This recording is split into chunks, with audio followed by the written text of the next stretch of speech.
Bonjour à tous et bienvenue dans les bureaux de Wawa Design pour cette toute nouvelle saison de Future of Work.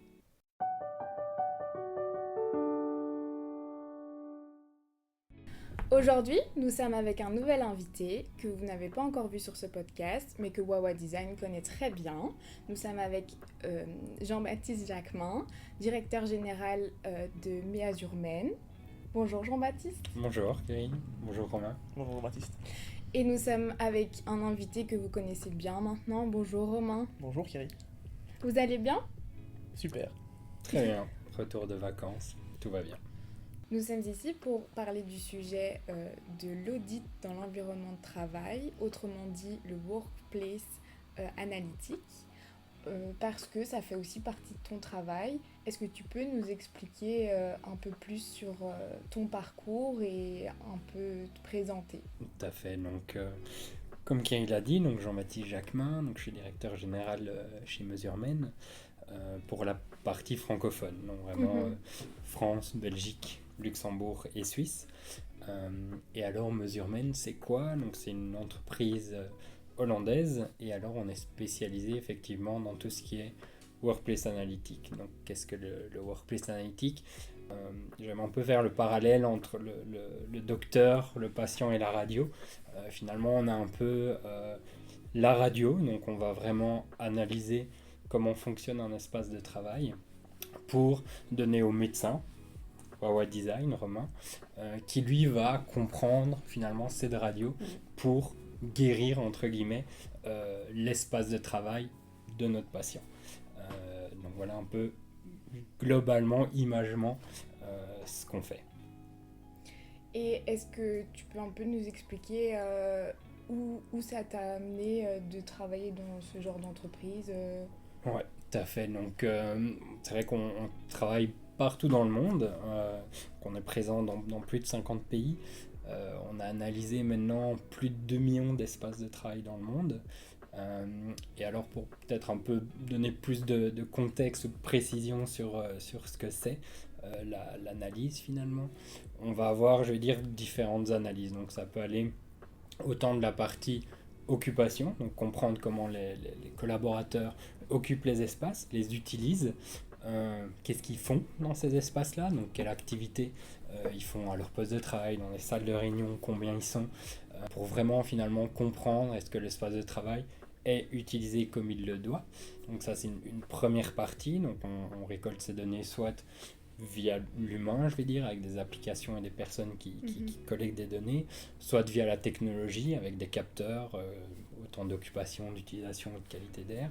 Et on a un autre volet de service qui est plutôt une récolte de données qualitatives. Donc là, on va plutôt avoir des questionnaires, des interviews où on va vraiment questionner le collaborateur, l'utilisateur de l'espace de travail, de comment il utilise les espaces pour finalement comprendre son usage, son bien-être, sa satisfaction, la qualité de vie au travail, en télétravail et autres.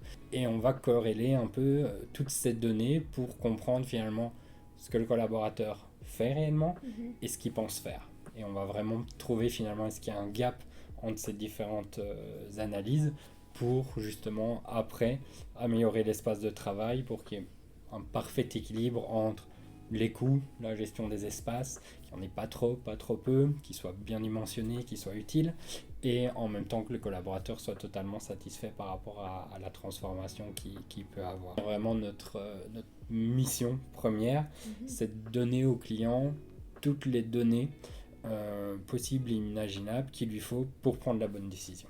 Hyper intéressant, puisque nous ça fait quand même quelques années qu'on travaille ensemble déjà.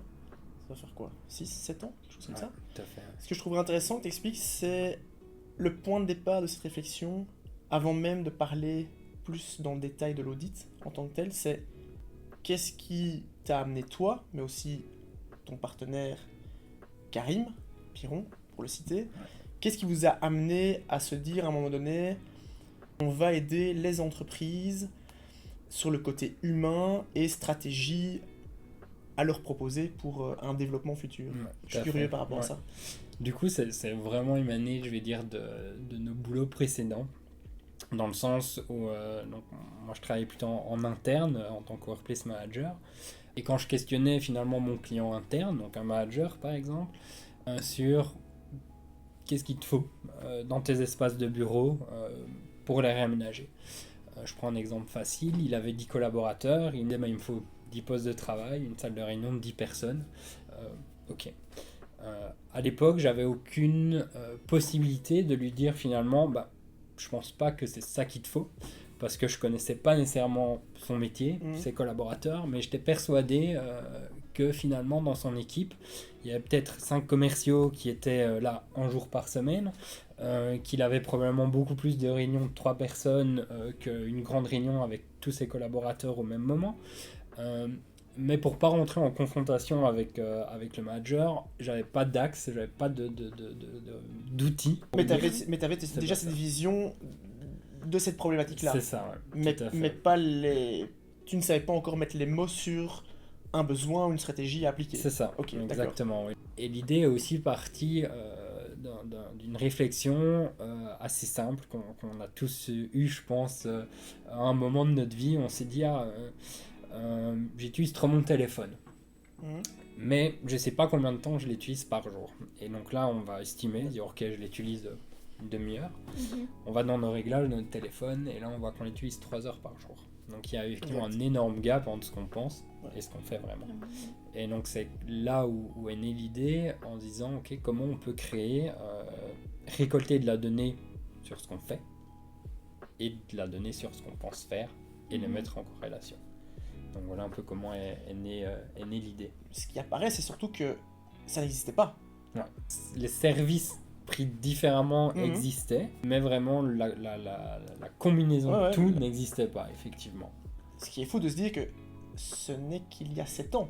Ouais, tout à fait. Donc c'est relativement récent par rapport à un nombre d'années depuis lesquelles existent les entreprises.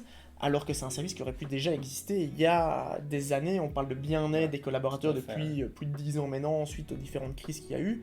Et en fait, le service que vous proposez, ce mix, ce commun de tous les services mis ensemble, n'existait pas. Ouais, c'est vrai que sur c'est assez fou de se dire ça. C'est vrai que sur notre zone géographique, ça n'existait pas.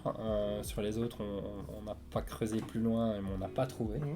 Est-ce qu'on peut dire le nom de la première boîte que vous avez créée? Ok, donc la première boîte s'appelait Space ID. C'est ça. Ok. Pourquoi Space ID?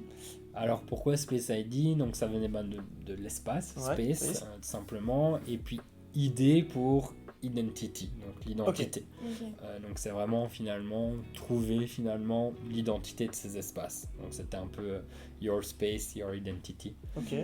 Et donc ça faisait vraiment de se dire aussi la réflexion et ce qu'on avait beaucoup à l'époque, c'est que tous ces outils-là existaient, mais pouvoir se comparer aux autres. Donc par exemple, je fais une analyse parce que Google a fait une analyse et je veux savoir comment Google l'a fait et je veux me comparer à Google.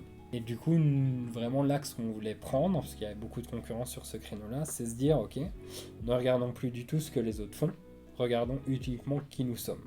Et donc, regardons effectivement ce que nous on a besoin, ce qu'on a besoin pour avancer, et pas comment font les autres. Et donc, c'est effectivement aujourd'hui l'axe qu'on prend, mais c'est vraiment de se dire, aujourd'hui, si je prends deux projets, par exemple, qu'on a fait récemment pour la même société à Bruxelles, à Paris, à La Défense, même entreprise, même core business, et on a fait une analyse des deux. On a deux analyses très très différentes parce qu'on n'a pas les mêmes cultures, et rien que cet aspect-là, malgré qu'on parle la même langue, va influer énormément. Et donc, ce qu'on regarde aussi, et ce qui pour nous est plus pertinent aujourd'hui, c'est pas nécessairement se comparer avec les mêmes entreprises du même secteur, c'est comparer des mêmes départements soit. Donc par exemple, un département de ressources humaines va travailler plus fortement de la même façon, peu importe l'industrie, que un Google et un Yahoo par exemple. Oui, c'est intéressant parce que tu as pris l'exemple de Google. Nous, allez, je reviens il y a 6 ou 7 ans en arrière, on nous demandait, Romain, fais-nous un intérieur à la Google.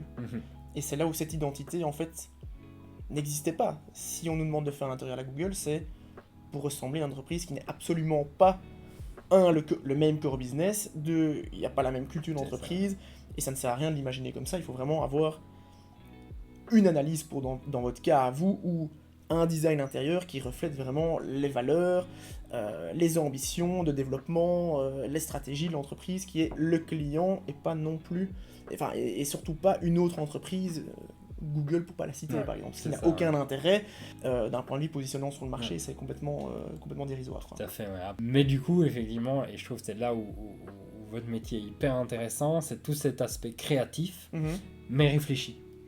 Et donc effectivement, quand on dit faites la même chose que Google, c'est créatif, mais pas réfléchi. Et donc effectivement, rajouter toute cette partie d'analyse, comme tu parlais, apporte en fait à la créativité une partie de réflexion. En fait. Complètement, et c'est là où en fait Google peut paraître... on va parler Google, les bureaux de Google, l'intérieur des bureaux de Google peut paraître très simple, parce que ça paraît très fun, très coloré, etc. Mais il y avait des études qui avaient été menées des années avant pour créer justement l'univers idéal à Google. Et donc quand quelqu'un nous appelait pour dire on veut du Google, c'est parce qu'ils avaient vu juste l'aspect waouh de la chose, mais n'avaient pas conscience de toute la partie analyse que vous auriez pu faire, et puis toute la partie créative qu'un bureau comme le nôtre pouvait faire. Et donc c'est là où grâce au Covid par contre, là en tout cas chez nous, chez vous ça doit se ressentir aussi, c'est là où le Covid a eu un impact hyper positif pour des PME. Tout à fait, et c'est vrai que c'est aussi intéressant cette partie-là, parce que quand on a fait plusieurs études par rapport à ça, des recherches, on se rend compte que quand un espace a été créé en fait sans analyse, le taux d'engagement, de satisfaction, souvent va monter en pic au début, parce que finalement on a effectivement cet aspect. C'est magnifique. C'est nouveau. C'est nouveau. Il y a du changement, Et puis, on va avoir la courbe qui va redescendre très vite. Quand on parle de très vite, c'est plus ou moins 6 mois après qu'elle redescend. Parce que on est passé outre cet aspect waouh, on devient habitué à l'aspect visuel. Et du coup, l'aspect pratique va prendre le dessus, en fait. Et là, on va se rendre compte que c'est pas pratique. Et donc, on a cette satisfaction qui descend énormément. Quand on fait une analyse, on va effectivement avoir aussi cet effet wow évidemment, mais on voit que la courbe de satisfaction redescend que 2 ans après. Et donc, ça veut dire que pendant 2 ans ça a été efficace. Et 2 ans, pourquoi ? Parce que souvent on voit que dans le cycle d'une entreprise, 2 ans c'est un peu le temps qu'il faut pour des restructurations ou des changements importants. Et donc les méthodes de travail commencent à changer. Donc l'espace de travail ne devient plus idéal pour leurs méthodes qui ont changé. Mais donc effectivement le gap est assez impressionnant. L'intérêt de proposer un service continu comme vous le proposez, afin de garder une maîtrise complète de la stratégie de l'entreprise et surtout de la façon de travailler des collaborateurs, et refondre si nécessaire de certains espaces ou de modularité. Et là c'est là où nous on intervient sur la partie plutôt créative, modularité, gestion intérieure. Est-ce que tu as une anecdote, on va commencer par le négatif, et ça va pas, moi j'en ai une, d'une entreprise qui n'a pas fait appel à vos services et qui vous a peut-être appelé des années après en se disant tiens on aurait dû le faire mais on l'a pas fait parce qu'on pensait pouvoir le gérer. J'en ai une justement, notre premier client. Ok. Notre premier client, ça a été le cas finalement. Ils nous ont appelé effectivement moins d'1 an avant que les espaces avaient été refaits. Donc ils avaient déjà fait les nouveaux bureaux. Donc ils avaient déjà fait les nouveaux bureaux. C'était effectivement très très beau. Ils nous ont appelé effectivement parce que ça fonctionnait pas. C'était un concept qui était vraiment très joli, mais qui était répété sur tous les étages du bâtiment à l'identique. Et ils avaient aussi une problématique, c'est en plus dans termes espace, il y a une problématique méthode. Il y avait un gros problème les lundis. Pourquoi ? Parce qu'en fait la direction avait demandé à tous les managers le lundi, on veut toutes les réunions d'équipe. Ok. Et donc en fait on avait effectivement une suroccupation le lundi énorme, un problème de salle de réunion plus disponible. Oui, donc là on a avant le Covid du coup, donc on parlait pas encore de visioconférence, plus comme on peut le faire maintenant. Très présentiel. Donc c'est très présentiel, ok. Et donc effectivement il y avait cette problématique du lundi qui était surchargée parce que tout le monde arrive quoi. Organisationnellement. Ok. Et donc les autres jours il n'y avait plus rien. Et au niveau fonctionnel, effectivement, il y avait des problèmes avec certains départements qui ne travaillaient pas de la même manière, parce que c'était effectivement plus traditionnel, donc ça marchait très très bien pour des départements plus administratifs, je vais dire, mais ça marchait pas du tout pour des départements plutôt très collaboratifs comme les marketing. Et donc effectivement, ils nous ont rappelé 1 an après pour réaliser une analyse qu'on a refaite, et organisationnellement, tous les espaces ont changé après ça. Ouais. Donc ce qui veut dire pour le client, là l'aspect négatif c'est que il y a eu des très gros montants à débloquer, un pour un premier intérieur, deux pour une étude, parce que ça coûte, voilà, il faut vous payer quand même, et puis trois, des nouveaux paiements pour un nouvel intérieur. Un impact énorme financier qui aurait pu être réduit si une étude aurait été faite en amont. Tout à fait, oui. En règle générale, ça fonctionne, une réorganisation d'entreprise fonctionne à chaque fois, ou il y a des fois il y a des échecs et ça fonctionne pas? Alors parfois ça fonctionne pas. Alors je vais dire qu'il y a, c'est pas que lié à l'analyse. Dans un projet il y a tellement de facteurs, tellement d'intervenants qu'effectivement c'est des projets très complexes. Je veux dire qu'il y a 4 grosses phases qui peuvent après se découper en multiples phases. Pour expliquer un peu si besoin, mais donc je te dis effectivement c'est vraiment comprendre comment l'entreprise fonctionne. Exact. Design, l'aspect créatif, donc d'architecture, je vais dire. Le build, vraiment les travaux. Et il y a une autre phase qui va vraiment être tout au long du projet et qui est la partie change, donc accompagnement au changement, qui est plutôt effectivement un accompagnement à la transformation des collaborateurs. Et je vais dire que c'est pas parce que l'analyse a été bien faite que derrière les autres phases vont respecter ce qui a été fait, ou inversement, on pourrait avoir, et on a parfois ça chez certains clients, et c'est pour ça que chez certains clients on est plutôt là sur du long terme et pas sur du one shot, parce que on va réaliser une analyse, on va mettre le projet en stand-by parce qu'il y a un autre sujet plus important, et 6 mois après, l'analyse qu'on a fait par rapport aux changements qui ont opéré dans la boîte n'est plus nécessairement en adéquation avec celle qui a été faite il y a 6 mois. Donc effectivement, je vais dire, tous projets ne sont pas des réussites dues à ça, mais on a aussi d'autres choses qui sont parfois des enjeux politiques qui viennent se mettre dans les projets. Et puis alors, je vais dire, il y a aussi cette réalité de terrain, dans le sens où, je vais dire, le projet idéal serait un projet où on a un budget limité et on va faire uniquement attention, par exemple, au bien-être, à la qualité de vie, à la culture d'entreprise et autres. Mais il y a cette réalité de coût. Et donc, je vais dire que chaque projet doit être un bon équilibre entre... je vais un peu prendre parler des 5 B. Donc, on a souvent dans le projet tout ce qui est bricks. Donc, c'est tout ce qui est finalement... espace, meubles, on a tout ce qui est brand, donc c'est le branding de l'entreprise, on a tout ce qui est bytes, donc bytes c'est tout ce qui est outils informatiques, on a le behavior, donc qui est plutôt le comportemental, le collaborateur, le bien-être, qualité de vie, et le dernier tout ce qui est business, donc effectivement ça doit correspondre aussi à la philosophie de l'entreprise pour l'amener vers ses objectifs opérationnel, stratégique, business. Et j'aime bien en rajouter un 6e qui n'est pas nécessairement un B, mais qui est plutôt un E avec tout ce qui est environnemental, écologie, qui est pour moi un facteur de plus en plus important aujourd'hui et qui va être encore plus important demain. Et je pense que c'est vraiment quelque chose qui nous rejoint. Le 6e pour être un B, be green. Voilà, comme ça tu l'as. C'est parfait, merci. Et donc effectivement, c'est tout un équilibre entre ces 6 B du coup, et entre cette partie, dans la partie business, il y a aussi cette partie coût. Et donc je vais dire, tous ces curseurs finalement vont devoir être joués l'un avec l'autre en fonction de ce que l'entreprise a et de tous ses objectifs et de son potentiel. Tout à l'heure, tu parlais justement des facteurs qui peuvent influencer une étude. Ça me fait penser à 2 histoires qu'on a eues ensemble. La première, c'est il n'y a pas si longtemps.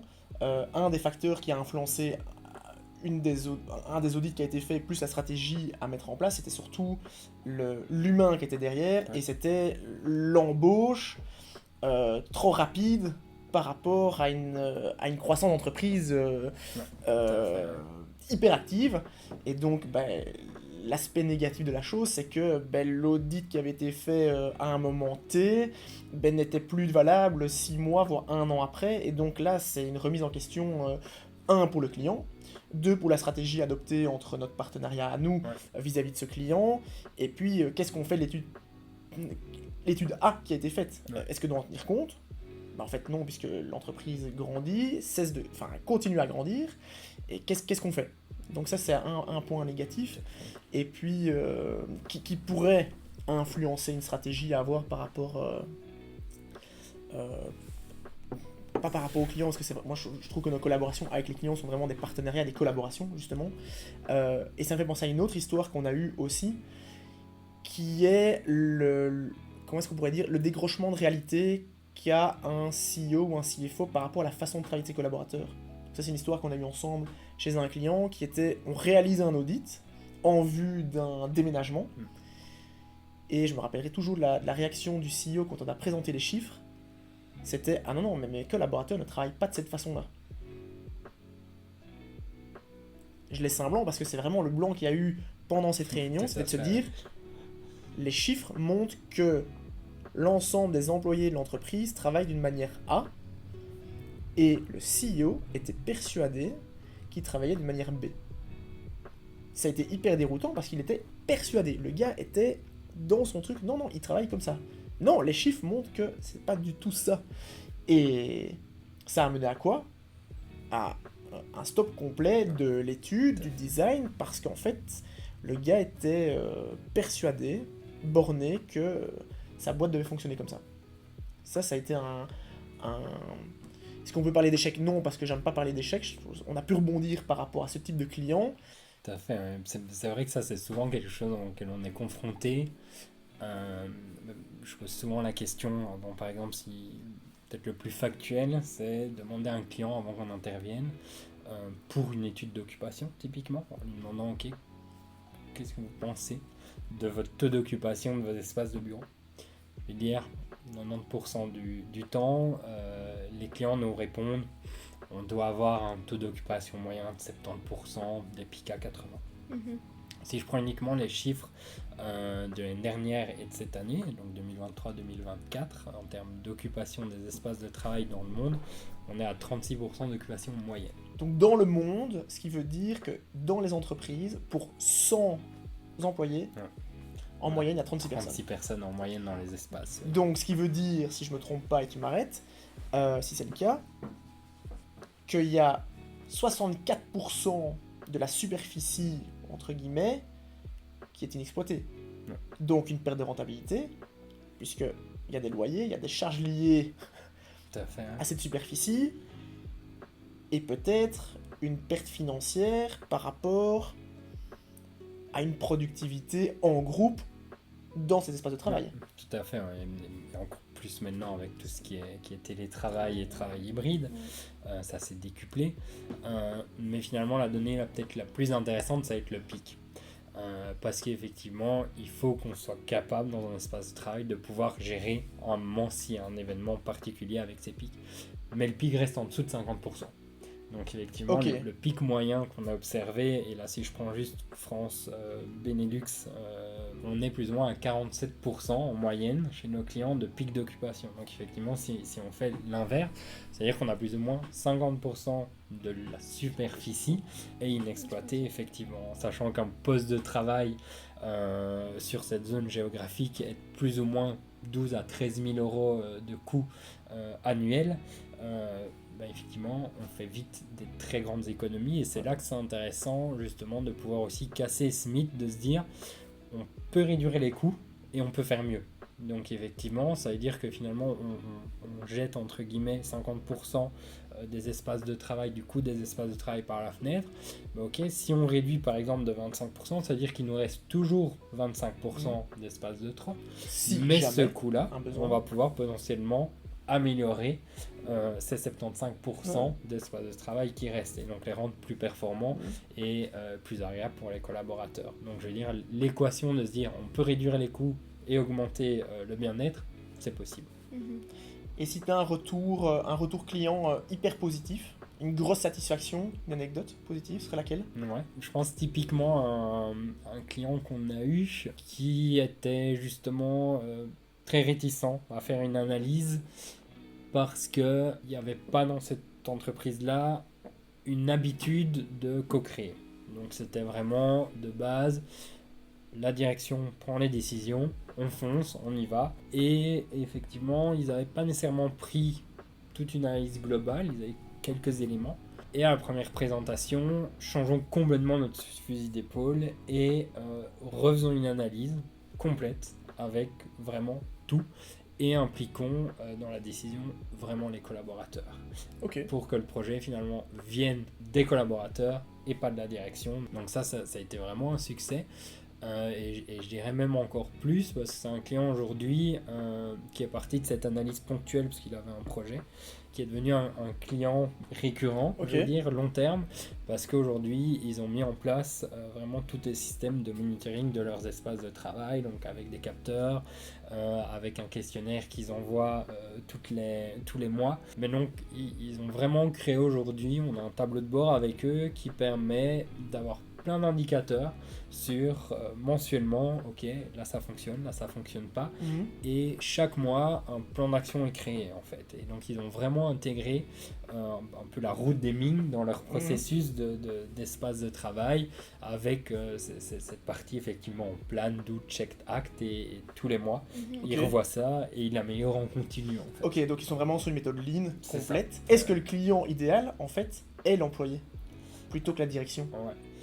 Alors oui, effectivement, on peut le voir comme ça. Je veux dire, ma philosophie, c'est de dire, on fait un projet pour l'employé, pour le collaborateur, mais notre client, c'est le directeur. Mais donc effectivement, je veux dire, le client, en tout cas, si on satisfait les collaborateurs, souvent c'est une réussite, parce que du coup, on satisfait aussi la direction à plus moyen ou long terme. Oui, mais typiquement...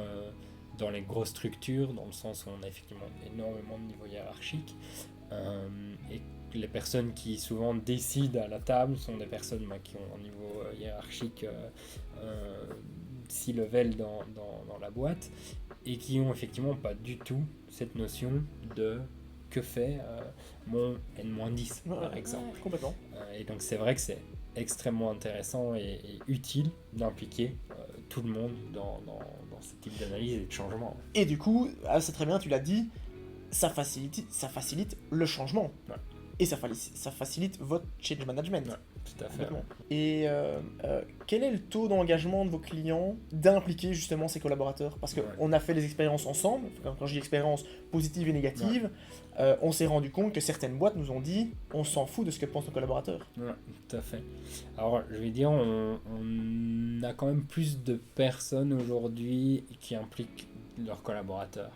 Alors après, au niveau de l'implication, ça dépend du degré, mais je vais dire si déjà on a un questionnaire par exemple qui est envoyé à tous les collaborateurs, c'est déjà extrêmement positif, ça permet aussi de donner la parole, et ça je vais dire qu'on est à plus de 60-70% des projets. Ok. Tu as expliqué tantôt que Wawa Design, on travaille ensemble par rapport à des projets et tout ça, mais on n'a pas vraiment expliqué en détail comment on fonctionne ensemble, en collaboration. Donc on peut peut-être expliquer comment ça se passe lors d'un projet ou autre. Nous, on aime bien vous impliquer dès le départ. Enfin, on aime bien, non, on veut vous impliquer dès le départ. On parle d'expérience négative, on a certains clients qui nous disent « Ah oui, mais combien coûte une étude ?» Parce que c'est ça en plus. Ouais, ça, c'est le point négatif. Mais quand on a fait l'étude, c'est hyper positif. C'est hyper positif dans le sens où le client se dit « Merci de nous avoir fait venir un prestataire externe à Wawa Design », parce qu'il faut le dire, vous êtes externe à Wawa Design, pour qu'on n'influence en rien le rapport que vous allez rédiger, que je n'influence pas, enfin que mon équipe n'influence pas ce rapport, soit auprès de Space ID, Mesurement, soit directement auprès du client, en disant tiens, on va mettre une salle de réunion de 10 personnes, parce que je peux vendre cher et vilain le mobilier. Non, c'est pas le but du tout. Mon but, c'est clairement qu'on arrive à l'intérieur 100% abouti et une satisfaction complète. Donc pour ça, on a décidé de garder 100% de transparence vis-à-vis de ça, et donc une collaboration complètement indépendante. Et je pense que du coup, c'est un effet hyper positif pour le client. Donc ça, c'est le cas de figure où nous, on va appeler Mesurement. Et puis il y a l'autre cas de figure où c'est plutôt vous qui appelez Wawa Design. Ouais, effectivement. Et là, effectivement, on a ce cas de figure où on a un client, je veux dire, qui va faire appel directement à nous pour faire une analyse. Et suite à l'analyse, effectivement, il nous demande, comment on fait pour aller plus loin, est-ce que vous le faites? Alors là aussi, je pense que c'est important de le souligner, c'est que on n'est pas consultant, nous. Donc effectivement, on est auditeur, Mhm. donc on fait une photo, mais on va pas nécessairement dire au client fais ça, fais-le comme ça. Et donc là, effectivement, on peut lui proposer des partenaires, dont Wawa Design. Et alors l'avantage effectivement de cette approche, des deux je vais dire, c'est que du coup le client va travailler avec des personnes qui ont l'habitude de notre analyse, Mhm. qui ont l'habitude de la comprendre Mhm. et de la recréer ou de la retranscrire en plan ou en tout cas dans le projet qu'ils veulent faire. Donc c'est vrai que c'est intéressant quand on peut travailler sur des projets avec des collaborations comme avec Wawa Design parce que justement c'est là où en fait toute la puissance du lien entre l'analyse et le design se crée en fait. On parlait tantôt de Space ID, ta première boîte, et après on a parlé de Measurement. Est-ce que tu peux nous expliquer qu'est-ce qui s'est passé entre les deux boîtes Ouais. Alors du coup, donc Space ID a intégré Measurement il y a un peu plus d'1 an maintenant. Les 3 actionnaires de Measurement, donc Justine, Lidjo et Vincent, Karim qui était mon ancien associé, on a vraiment cette même vision. Les 2 boîtes avaient la même vision, les mêmes souhaits de développement. On avait tous les deux parti sur, je vais dire, des axes pas nécessairement différents, mais en tout cas, on avait tous les deux mis notre cheval de bataille sur 2 axes qu'on souhaitait quand même à terme faire avancer tous les deux. Donc ça fait un an et demi maintenant qu'on travaille ensemble. Et ça s'est fait un peu de manière logique. En termes de culture d'entreprise, on était quand même assez proches. Et puis alors, il y avait effectivement cette volonté qui est très forte aujourd'hui, c'est de devenir le numéro 1 de Workplace Analytics. Allions nos forces pour être plus performants finalement. Mais on peut effectivement intervenir partout dans le monde, parce qu'on a des bureaux aussi à droite à gauche, ce qui permet aussi d'avoir une vision très intéressante de ce qui peut se faire ailleurs. Et effectivement, pouvoir comprendre où sont les évolutions, comment elles arrivent. Ce qu'on découvre, c'est qu'il n'y a pas de pays en retard. Il n'y a que des pays en avance sur certains sujets et entre guillemets en retard sur d'autres, dans le sens où on peut avoir effectivement des visions très très avancées ou très poussées en Europe sur un sujet qui n'est pas du tout développé par exemple aux États-Unis et inversement. Et donc effectivement c'est intéressant parce que du coup les stratégies d'espace de travail peuvent être fortement différentes en fonction de ces justement, finalement je reviens un peu avec ces 6 curseurs. En fait on va avoir effectivement des curseurs qui en Europe sont très poussés vers le haut, mais qui sont très bas dans d'autres continents. Et justement, si tu vas faire le point en Europe, on va plutôt parler de ta partie à toi francophone, quels sont les points qui méritent encore un point d'attention en termes d'évolution positive à amener Alors, par rapport à d'autres marchés, tels que tu parlais Japon ou même États-Unis, parce qu'on sait que parfois les pays anglophones sont à la pointe, ou même néerlandophones, plutôt les Pays-Bas sont vraiment très dynamiques par rapport à ça, au fait de proposer de nouvelles solutions et de ne pas avoir peur de les appliquer, et puis de rester dans cette méthode lean, parce que ça me parle beaucoup, et de les améliorer. Quels seraient ces curseurs que les pays francophones, et même la Belgique, puisque nous on est plutôt en Belgique, ou même Luxembourg, on a une approche encore très, je vais dire, bloquante par l'humain. Dans le sens où on a un impact énorme des collaborateurs et des syndicats, par exemple, sur les décisions. Et donc, effectivement, ça va être un projet potentiellement vont être plus vite stoppés. Donc ça, c'est vraiment effectivement la particularité de notre marché par rapport à, si on va juste chez nos voisins, aux Pays-Bas, par exemple, où c'est très différent. Et on le voit assez fort aussi dans les propositions d'analyse qu'on fait. Si je prends sur mon territoire, où je compare juste la Belgique et les Pays-Bas, la Belgique, on est très fort dans une approche projet. Donc, on a un besoin, à ce moment-là, on fait une analyse à ce moment-là. Aux Pays-Bas, on est très fort dans cette approche lean dont tu parlais, de se dire, on n'a pas de besoin maintenant, mais il nous faudra de la donnée pour un moment, et donc, autant en avoir en continu. C'est qu'en Belgique, on va beaucoup avoir des analyses de type 2 semaines où on va faire une analyse, un questionnaire, une étude d'observation, donc pour avoir des données d'occupation en mode projet. Et aux Pays-Bas, on a plus en plus de clients qui mettent en place des capteurs et des questionnaires continus. Ok, donc vraiment pour mesurer continuellement l'impact de leur environnement de travail. Ça, tout à fait, et vraiment avoir en fait, et c'est aussi intéressant ça, on a fait une étude il y a pas longtemps là-dessus, on a remarqué en fait que les clients qui ont effectivement, ils ont engendré des coûts qui sont effectivement plus importants avec des études récurrentes que ponctuelles, mais que à moyen terme et à long terme, c'est plus intéressant. On a un projet, on fait toutes les analyses, on attend 5, 10 ans, je veux dire, on va se caler sur un bail, 9 ans, on refait un projet, une analyse, et puis on va redescendre 9 ans après. Et donc ça veut dire en one shot beaucoup de coûts, et puis plus trop de coûts, et puis beaucoup de coûts, plus trop de coûts. Nous on fonctionne plutôt comme ça sur notre territoire en Belgique. Aux Pays-Bas ils ont plutôt une autre démarche en se disant ok, ça commence par un projet souvent, mais on va à ce moment-là installer, donc beaucoup de coûts, des capteurs par exemple, des questionnaires, donc on a quand même ces coûts-là. Et en fait, au lieu de descendre fort jusqu'à 9 ans, on va descendre pendant un an, remonter un peu. Donc on refait un peu des travaux, je vais dire, on réadapte et puis on redescend comme ça en fait. Donc c'est très très linéaire et c'est intéressant parce que finalement ce qu'on remarque c'est cette courbe de satisfaction, de performance, d'utilité de l'espace de travail. En fait elle reste très très haute. Et reste continue. Et reste très continue en fait parce qu'on va avoir, au lieu d'avoir en fait ce graphique qui descend très fort chez nous puis qui remonte, on a des grosses fluctuations. Dans ce pays-là, on a effectivement des très petites vagues. Et donc, effectivement, le taux de satisfaction, de performance et autres reste plus linéaire, en fait. Ok, donc là, c'est vraiment une amélioration à avoir en termes de data au quotidien, on va dire. Oui, quasiment au quotidien. Est-ce que l'ouverture d'esprit, par exemple, justement, le fait d'être open mind, dans des pays qui le sont déjà, tels que les Pays-Bas, le Canada, etc., qui, justement... ont une forte influence, je trouve, sur 1, le design, 2, sur le mesurable, et surtout 3, sur l'humain. Clairement, ils sont 10 ans en avant, on peut pas le nier. En Belgique, je trouve qu'il y a encore un gros travail justement à faire sur l'humain, parce que la direction a encore trop de pouvoir décisionnel par rapport à ça. Est-ce que dans ces autres pays-là, comme les Pays-Bas, le Canada, ou même le Japon, je pense, est-ce que... l'humain est beaucoup plus placé au cœur des discussions, au cœur des négociations, au cœur du design, au cœur de la data justement, ou alors pas du tout, je me trompe.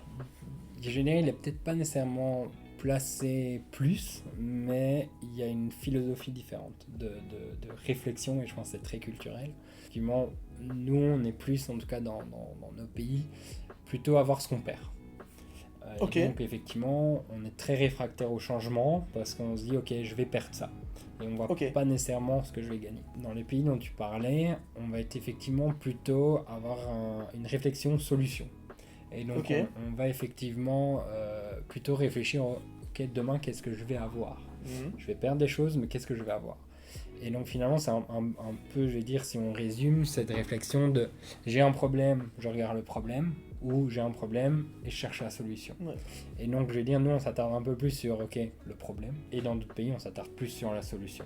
Voilà, typiquement je prends un client, on avait libéré tellement d'espace, et la réflexion ça a été de se dire, en fait finalement avec les espaces qu'on a, on a quand même la possibilité d'avoir un bureau par personne. C'était leur souhait de base, mais ils se rendent compte que finalement avec le budget qu'ils avaient, ils sont propriétaires, ils voulaient pas revendre. Et du coup la réflexion a été de se dire, ok, est-ce que finalement c'est ça qu'on veut ou pas? Et donc il y a eu effectivement une seconde analyse qui était plutôt portée sur donner la possibilité aux collaborateurs de se dire, est-ce que vous voulez votre bureau personnel à vous, en sachant que du coup vous aurez un bureau personnel, on va être quelque chose de plus traditionnel, salle de réunion. Et sédentaire du coup. Et sédentaire. Ou avoir effectivement un bureau où on va passer en bureau partagé, donc plus de poste attitré, mais l'espace qu'on va gagner par rapport à ça, on va l'allouer à quelque chose d'autre. Et ils sont effectivement partis vers ce bureau partagé. Il y a tellement d'espace dégagé qu'ils ont créé un terrain de tennis en fait, de basket. Et donc en fait effectivement ils ont réduit l'espace bureau pour créer plus de services. Et moi personnellement c'est quelque chose que je crois très fort, c'est un peu toute l'hôtelification je vais l'appeler, qui est finalement apporter tous ces services hôteliers au bureau, parce que demain finalement pourquoi on vient au bureau, c'est pour voir des gens, pour socialiser, pour discuter, pour échanger. Et pour moi, c'est plus nécessairement pour travailler individuellement sur son ordinateur, ce que je peux faire chez moi si j'ai la possibilité. Ouais, le bureau devient un espace d'interaction, de collaboration, de discussion. Et là où nous nous rendons compte en tant que designer, c'est l'hôtelification, le terme que tu as mis est plutôt pas mal. Et on se rend compte de ça aussi grâce aux espaces de coworking qui propose ce type de service hôtelier tel que le repassage des chemises, la disposition de taxis ou de navettes jusqu'à des aéroports, etc. Donc c'est vraiment quelque chose qui apparaît dans d'autres pays et qui commence à émerger chez nous. Ouais, tout à fait, ouais. Et je pense que c'est aussi le plus gros challenge aujourd'hui de nos clients. Hein. Je pense qu'effectivement, pendant le Covid, on a presque tous connu du 100% télétravail. On ne veut plus revenir toute la journée, toute la semaine au bureau. Les bureaux sont vides, mais en contrepartie, effectivement, il y a moins de cohésion d'équipe. La culture d'entreprise est plus complexe à créer. Tout l'aspect informel, qui est effectivement extrêmement important pour le management, pour la direction, pour la performance, pour plein d'autres sujets, a fort disparu. Et donc aujourd'hui, nos clients nous approchent en disant « Ok, comment on peut faire revenir les collaborateurs au bureau ?» Et j'aime bien comparer, parce que souvent, quand on faisait nos présentations avant le Covid, on disait le collaborateur veut être au bureau comme à la maison. Ça, c'est ce qu'il souhaitait avant. Aujourd'hui, quand on fait nos présentations, c'est le collaborateur ne veut plus être au bureau comme à la maison, sinon il n'y a pas d'intérêt d'y venir. Exact. Et donc, effectivement, il faut lui apporter quelque chose qu'il n'a pas chez lui. Ouais, quelque chose de nouveau, quelque chose qui va l'attirer à revenir au bureau. C'est ça. Quelles sont les demandes les plus farfelues Parce que, alors quand je dis demande, c'est parce que dans l'audit, il y a toujours une case page blanche. Quels sont vos rêves en tant que collaborateur dans l'entreprise XY? Qu'est-ce que vous voudriez mettre en place? Quels sont les... Allez, si on doit faire un top 3 des demandes les plus farfelues que vous avez déjà eues? Tout à fait. Je pense que celle qui revient presque à chaque projet, c'est le spa. Ok, d'accord. C'est effectivement... ça revient beaucoup. Est-ce que le collaborateur, l'employé qui va écrire ça, le justifie? Comment est-ce qu'il le justifie? S'il y en a qui le justifient. Il justifie pas, c'est vraiment j'ai envie. Ah oui, c'est du j'ai envie. Ouais, il n'y a pas de justification derrière. Ça, ok. Je rêve, j'ai envie. Ok. Un qui revient souvent, c'est des salles de jeu. Donc salle un peu de gaming.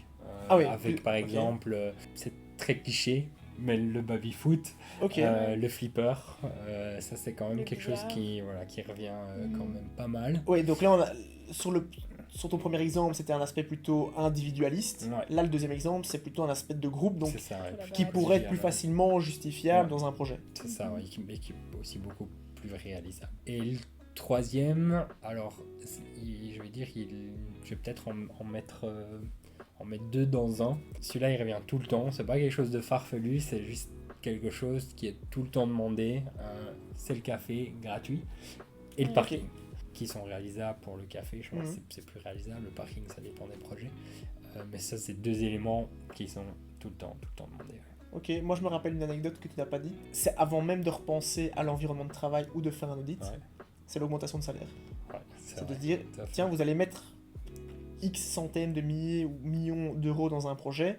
Pensez peut-être d'abord à augmenter notre salaire. C'est pas pour autant que le collaborateur n'aime pas sa boîte. Mais trouve que cet argent pourrait être utilisé pour autre chose. Est-ce que cette anecdote-là, le fait de se dire « Ok, mais en fait, augmentez-nous d'abord », reflète aussi une non-volonté de la personne qui l'a écrite à se dire « Mais en fait, moi, je suis bien dans le bureau tel qu'actuellement. » Et donc, comment amener cette personne-là, comment vous faites en sorte d'amener ces personnes-là vers un changement positif de l'environnement de travail au lieu d'un changement positif pour lui qui est l'augmentation de son salaire? Tout à fait. Je pense que c'est quelque chose d'humain. On voit toujours notre besoin personnel avant le besoin collectif. Exact. Ça, c'est quelque chose d'humain. Après, effectivement, dans tout projet, on va avoir une partie de réfractaires qu'on ne saura pas emporter. Ok. Ça, c'est quelque chose que vous avez mesuré. Il y aura toujours un profil qui va pas se mettre en travers, mais qui, lui, va avoir un individualisme profond. Il va dire non, mais moi j'ai perdu ça, et il trouve justement par rapport à d'autres pays, il ne trouve pas la solution. Tout à fait. Voilà. Il ne voit pas la solution proposée. C'est ça. Il pense que ça ne lui convient pas, puisque vous l'avez mesuré, donc ça doit lui convenir pour la suite. Ok. Et donc effectivement, il y a il y a 4 catégories, je vais dire, de personnes dans les changements, dont toujours un pourcentage qu'on va pas savoir faire accepter le changement. Et donc après, là c'est vraiment le job du change manager, de justement diminuer au maximum ce pourcentage de personnes qui viendront pas, et les convertir en personnes qui vont adhérer. Après, ce qui se passe beaucoup, c'est que comme on sait ce qu'on a, on ne sait pas ce qu'on va avoir, c'est quelque chose qui est très présent. On a énormément de personnes, la plus grande personne dans le pourcentage de personnes en fait par rapport au changement, qui vont être des personnes qui vont accepter le changement après l'avoir vécu. Et donc effectivement, qui vont être potentiellement réfractaires pendant tout le processus, tout le projet. Et puis, quelques mois après le changement, on se dire ok, c'est top, c'est ce qu'il me faut, c'est mieux qu'avant en fait.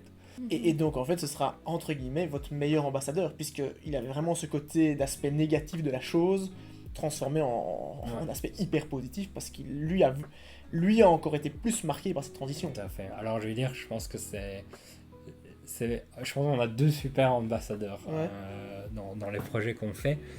Le premier, c'est celui qui est très réfractaire au début et qui, avant le changement, devient promoteur. Donc il change complètement sa veste, il comprend l'intérêt et il devient un sponsor en fait. Ok. Ça c'est un super... Et donc il va porter le projet. C'est ça. Okay. Donc ça c'est effectivement un super profil pour le changement interne, donc qui est très bénéfique pour le succès de nos projets. Et puis après on a effectivement notre sponsor, je vais plutôt l'aspect externe. Et ça c'est celui dont on parlait, c'est celui qui va en fait être très réfractaire tout le projet. Le changement va se passer, il va être très content. Donc il ne va pas nécessairement être bénéfique pour le succès du projet, pour essayer d'intégrer et de faire bouger tous les collaborateurs avant le changement. Mais par contre, il va faire une super pub externe. Et donc lui va parler effectivement souvent du projet à ses amis, à d'autres entreprises. Et donc lui effectivement va éduquer aussi le marché en se disant ok, voilà ce qu'on a fait chez nous, j'y croyais pas. Maintenant c'est fait. Et ça a super bien fonctionné. Donc effectivement, je vais dire, on a un sponsor pour le projet et on a un sponsor pour l'après-projet. Pour l'après-projet externe. Ok. J'ai une question concernant justement l'avenir de Mesuremen, puisque maintenant vous êtes Mesuremen. Nous, on a réussi à mettre des stratégies en place d'un point de vue Be Green, devenir plus vert, plus éco-responsable. Ça va être des normes, c'est des normes qui vont arriver sur le marché. Il y a déjà des normes dans d'autres pays francophones qui ne sont même pas encore en Belgique. Comment est-ce que Mesuremen a réussi à traduire cet aspect éco-responsable dans ses services? Alors, du coup, par plusieurs volets, on a des normes en mètres carrés et autres en termes d'occupation des bâtiments. Donc, c'est effectivement des choses qu'on peut mesurer en se disant, ok, si je prends un exemple assez facile, mais par exemple, un client, on voit potentiellement que le vendredi, il n'y a vraiment pas beaucoup de monde, on ferme 2 étages sur 3 par exemple. Donc on va fermer tout le week-end, ce qui va être intéressant de le fermer par exemple tous les systèmes de ventilation, chauffage, etc. pendant 3 jours, ce qui n'était pas avant pendant 2 jours, parce que redémarrer un système, ça demande aussi beaucoup d'énergie et potentiellement de coûts aussi. Après on a aussi des indicateurs effectivement de se dire par rapport au taux d'occupation actuel, on va pouvoir le corréler avec les mètres carrés, avec potentiellement par mètre carré ce qu'on consomme et regarder effectivement ce qu'on perd, comment on peut optimiser, etc. Tout ce qui est capteur de qualité d'air aussi qu'on a, par exemple on peut les coupler à un système de gestion de la maintenance et se dire ok, quand on voit un souci dans cet espace-là, on intervient plus vite et donc on fait aussi des économies environnementales par rapport à ça. Donc on a des index par rapport à ça de manière objective et puis après on a aussi effectivement toute la partie plutôt subjective ou en tout cas récolte d'informations du collaborateur où on voit aussi qu'il y a de plus en plus cette demande environnementale, green. Et là, effectivement, on a aussi des index qui permettent de savoir est-ce que finalement les efforts réalisés par l'entreprise sont ceux attendus par les collaborateurs. Et donc là, on est plutôt dans une démarche responsable RSE du coup. Et donc là, c'est purement par rapport aux services proposés aux entreprises. Maintenant, je prends l'exemple pour nous. Donc chez Design, nous, on a décidé de ne plus imprimer de plans, ce qui est très compliqué pour un bureau d'archi, mais on a réussi à faire cette transition il y a 5 ans. Qu'est-ce qui a été mis en place chez Mesuremen en tant que tel pour contrer j'invente rien parce que vous étiez en questionnaire papier à un moment donné. Qu'est-ce qui a été contré pour justement avoir cet aspect éco-responsable d'avenir? Il y a plusieurs choses. Pour nous, on avait fait une étude par rapport à ça. Le poste qui était le plus énergivore en termes environnementaux chez nous, c'était nos déplacements. Comme effectivement on travaille partout dans le monde, mais on a des équipes qui sont localisées à certains pôles, mais il y a énormément de déplacements. Si je prends juste mon territoire et mes équipes, j'ai des équipes effectivement à Luxembourg, à Bruxelles, à Paris, mais on intervient à Lyon, à Toulouse, à Nancy, à Anvers, etc. Et donc effectivement, il y a toute cette réflexion de comment être efficace dans son déplacement. Quand je parle d'efficacité, c'est efficace en termes de temps, de budget et d'écologie. Et donc effectivement, on a aujourd'hui toute cette charte qui dit que voilà, c'est d'abord tout ce qui est transport en commun, donc TGV, train, bus, si c'est pas possible, avion, la voiture avant. Et donc on a effectivement toute cette charte et en fait on calcule aussi nos impacts par rapport à ces étapes de CO2 et on a plus de divisé de moitié depuis qu'on a mis en place ces systèmes parce qu'avant c'était presque que en voiture. Et donc effectivement maintenant avec tout le réseau TGV etc. C'est beaucoup plus optimal. Ça c'est vraiment un gros point. Et après effectivement l'autre c'est tous des outils digitaux. Ça consomme effectivement énormément. Donc il y a effectivement toute la réflexion de l'infrastructure de nos outils. Donc avoir une infrastructure qui est cohérente aussi au niveau sécurité, mais aussi au niveau environnemental. Moi j'en parlais, on a des millions et des millions de données, il faut les stocker sur des serveurs. Un serveur, ça consomme énormément. Et donc effectivement, c'est toute cette réflexion de backup, pas backup, parce que du coup on utilise 2 serveurs. Est-ce qu'on a vraiment besoin de 2 backups pour certaines données? Est-ce qu'on a besoin de 3? Où on met ces serveurs aussi, là on parle dans des dimensions RGPD. Mais donc effectivement il y a aussi par rapport à toute cette réflexion IT qui est très fort poussée de comment on optimise tout ça et aussi comment on fait parce que tout est visualisé en ligne, pas appeler la donnée trop de fois par exemple. Donc effectivement si on télécharge une page on va pas essayer de rappeler la donnée tout le temps pour créer du flux finalement. Et donc un point essentiel c'est que l'intégralité de vos services sont 100% digitaux. C'est ça. Ouais. Donc il n'y a déjà pas de papier à la base. Pas de papier. Donc il y a déjà un gros travail là-dessus qui a été fait. Ouais. Donc oui, tout ça on a digitalisé 100% de ce qu'on fait. Ouais. Ce qui est une bonne chose parce que ça permet aux clients d'avoir la donnée quasiment directement, entre guillemets. C'est ça, ouais. Il a effectivement directement à partir du moment où on collecte. Ouais. Tout à fait.